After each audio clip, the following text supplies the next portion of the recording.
trending, kaliwat ka ng ibinibenta online, binubudburan o ginagawa ng sari-saring spices para umanghang, gaya ng ginagawa sa Pinas. Nakatikim ka na ba ng spicy dried mango? Ito sa mango capital ng Pilipinas, sa probinsya ng Guimaras. Ang isa raw sa mga pinakaunang gumawa nito, si Rebecca. Yung ginawa namin, parang nag-experiment lang ng gawa ng spicy na dried mango. Asim. Nung tinikman namin, ay, ang sarap pala. Ang mga manggang gamit ni Rebecca sa paggawa ng spicy dried mango, mga radiant daw. Hindi maganda yung sizes, deform, mayroong mga scratch sa skin. So, sabi ko, kailangan may magawa tayo dito. Ito, Sarap to. nadala niya sa Sarap. kanilang plan.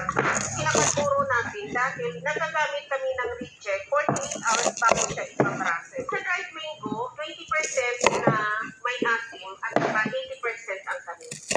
Matapos isort ang mga mangga, hinugasan, hinihiwas. Mayroon tayong tatlong klaseng spices na ginagamit to blend the anghang ng ating mangga.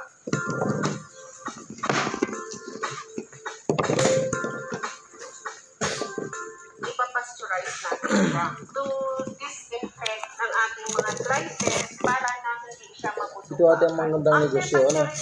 Ha? Ito ang magandang negosyo, walang puhunan. Oo. Pag ito na ibinta mo lang. Ito na yung itsura niya. Mahal din ito pag binibili mo ay. Oo. Didilibira mo ito mga palengke, ano? Sa kanilang mga naglalakihang dryer. Yung dinadry natin, Sana'y marami tayong puno na ganito. pinatuyo siya Tatanim sa lang ng ganito. chemical dryer at saka mayroon tayong solar dryer. Bawat pakete ng spicy dried Alam, mango yes. ay ibibenta ng 90 pesos. Kailangan lang pala talagang magandalagang init. At Pangit din pala ito pag na ano, Nangingitim. PA. Pag kulang sa ano. pag kulang sa init. Rebecca, almost 7 years din ako sa abroad. When I decide na umuwi, nabuntis ako, I become a single mom for 7 years. dahil inalap daw siya doon sa paghahanap ng trabaho, naglakas loob siyang magnegosyo. Since naging popular yung Guimaras sa mangga, so we try to develop a different product line using mangga. Hanggang sa ang itinanim niyang sipag at tiyaga para punong mangga na nagbunga ng bonggang-bongga. Kumita rin kami ng 150,000 mga around a month.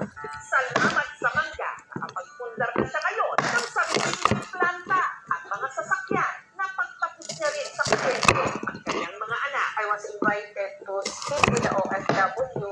Dinala ako ng Department of Agriculture. Kung sa abroad ka, family mo lang yung makabeneficyo ng pera. Pero kung nandito ka pala, your family, your community, at saka yung ibang tao, nakabenefit sila lahat.